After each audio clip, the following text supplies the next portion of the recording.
Everyone, তোমরা কেমন আছো? আই হোপ সবাই ভালো আছো, আর আমিও ভালো আছি। রূপেশ সংসার আরও একটা নতুন ব্লগে অনেক অনেক ওয়েলকাম, অনেক অনেক ভালোবাসা। আজকের ব্লগটা স্টার্ট করছি, অবশ্যই দেখতে থাকো, স্কিপ করো না। আর যে যেখানে আছো অবশ্যই ভালো থেকো, আর ভালোবাসা নিও, আর বড়দের আশীর্বাদ নিয়ে আজকে ব্লগটা স্টার্ট করলাম। দেখতে থাকো, স্কিপ করবা না, অবশ্যই ভালো লাগবে। আর জানো তো বন্ধুরা, এই মাসে গ্যাসটা লিকাতে পারিনি, একটু টানাটানি হয়েছে। মধ্যবিত্ত ঘরে জানোই যে বড় যেটুকু ইনকাম থাকে সেইটুকুতে আমাদের কিছুই হয় না। তো অনেকটা চেষ্টা করে বলতে মানে অনেক সমস্যার সম্মুখীন হতেই হয়। যারা এরকম সাফার করো তারা জানোই, মানে মাসের শেষে গিয়ে এবারে কী অসুবিধাটা হয়। তো গ্যাস ফুরিয়ে গেছে চা করতে গিয়ে, তো কিছু করার নেই। তো এরপরে এই যে সব রান্নাবান্নাই মানে উনুনেই করেছি।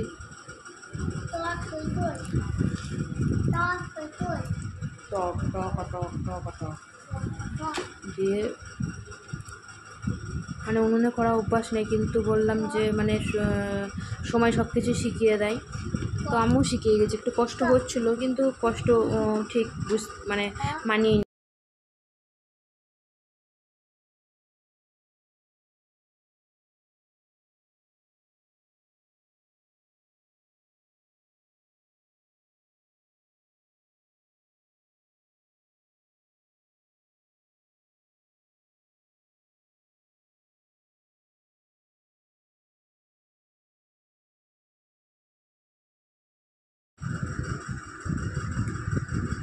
আমাদের কিন্তু অনেকটা কষ্ট করেই আমাদের সংসারটাকে চালাতে হয়। তো তরকারিগুলো আগে করে নিচ্ছি, পরে হচ্ছে মানে ভাতটা বসাবো, যেহেতু তরকারি মানে উনুনটা এঁটো হয়ে যাবে, পরে করতে গিয়ে অসুবিধা হয়ে যাবে, এর জন্য পরে করে নেবো। আর পরে করে নেবো, এর জন্য ভাতটা পরে বসাচ্ছি, আগে তরকারিগুলো করে নিচ্ছি। আর উনুনে কিন্তু রান্না বন্ধুরা তাড়াতাড়ি হয়ে যায়, একটু কেটে বেছে নিলে পরে তাড়াতাড়ি হয়ে যায়, কিন্তু আমি তাকবাক বুঝতে পারছি না, মানে তাড়াতাড়ি ফুটে যাচ্ছে, এরকম হয়ে যাচ্ছে। তো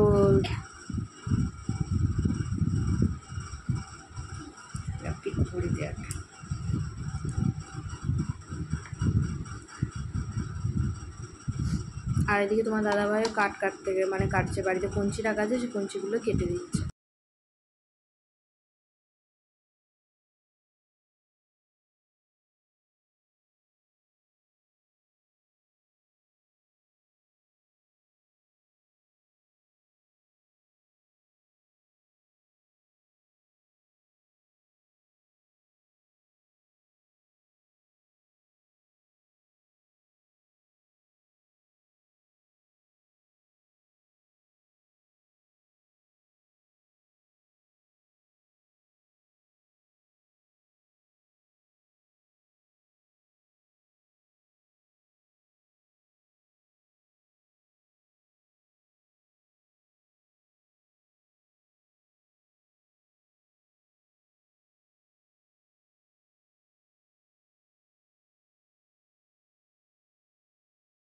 ফাটিয়ে নিচ্ছি, বড়াটা করবো বলে ডাল টালগুলো ফাটিয়ে নিচ্ছি একবারে, তো রেডি করে নিচ্ছি, নাহলে মানে উনুনে জাল দিতে দিতে এটার অসুবিধা হয়ে যাচ্ছে, মানে ফুটে যাচ্ছে। আমি মানে বুঝতে পারছি না, মানে কি বলবো, তাকবাক বুঝতে পারছি না, কোনো দিন করিনি আমি উনুনে রান্না, মানে ভাতটা করি কিন্তু তরকারি পাতি তো করি না, এটাই আমার সমস্যা হয়ে যাচ্ছে। তো কোনো ব্যাপার নেই, মানিয়ে নিয়ে জীবন চলতে হবে। জীবন যেদিকে নিয়ে, আর ভগবান কবে মুখ তুলে দেখাবে সেটা ভগবানই জানে। আর তোমরা যদি সাথে থাকো, আশা করি সেই দিনটাও নিশ্চয়ই পাবো আস্তে আস্তে, তাই না? তো অবশ্যই আমার পাশে থেকো তোমরা। আমরা যারা এই মধ্যবিত্ত ঘরে থাকি তারাই অবশ্যই জানি।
ভাতটা বসিয়ে দিয়ে, মানে সবাই লাস্টে যেহেতু ভাতটা বসিয়ে দিয়েই মানে ঝাড়টাগুলো দিয়ে পরিষ্কার করে নিলাম, পরে উনুনটা নিভিয়ে নেবো, কাজটা মিটে যাবে। আর যা বন্ধুরা গরম করছে কী বলবো, আর ভালো লাগছে না। শুনছি ব্যাং বৃষ্টি হবে, ঝড় হবে, কবে যে হবে ভালো লাগছে না। একটু যদি বৃষ্টি হতো প্রাণ খুলে মনে হয় বৃষ্টিতে একটু ভিজতে পারতাম। কার কার এরকম মনে হচ্ছে যে বৃষ্টিতে ভিজবো? আমার তো খুবই মনে হচ্ছে। আর ছোটোবেলার কথা মনে পড়ে যাচ্ছে, এই বৃষ্টিতে মানে ভিজে ভিজে চান করতাম। আমাদের নিজেদের পুকুর ছিল বাবার বাড়িতে, সেই পুকুরে স্নানও করতাম। আর কাটছে তোমার দাদা ভাই, ওরও কাজে যেতে দেরি হয়ে যাচ্ছে, মানে সমস্যা কী বলবো। আর যখন সমস্যা আসে সব দিক থেকেই আসে।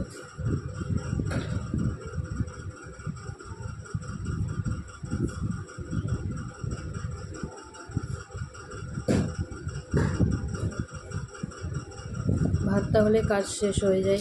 আর গরমে যত তাড়াতাড়ি মনে হয় উনুন পাত থেকে যেতে পারি তত তাড়াতাড়ি ভালো লাগে। আর বরের যদি ইনকাম কম থাকে সেই জায়গায় যে মানুষের কত রকম ছোট হতে হয় জানো না। আর এই সমাজে যত মানুষের তেল থাকে সেই সব মানে তেল দিতেই বেশি ভালো থাকে। তেলা মাথায় তেল কিন্তু সবাই দেয়।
গুড ইভিনিং বন্ধুরা।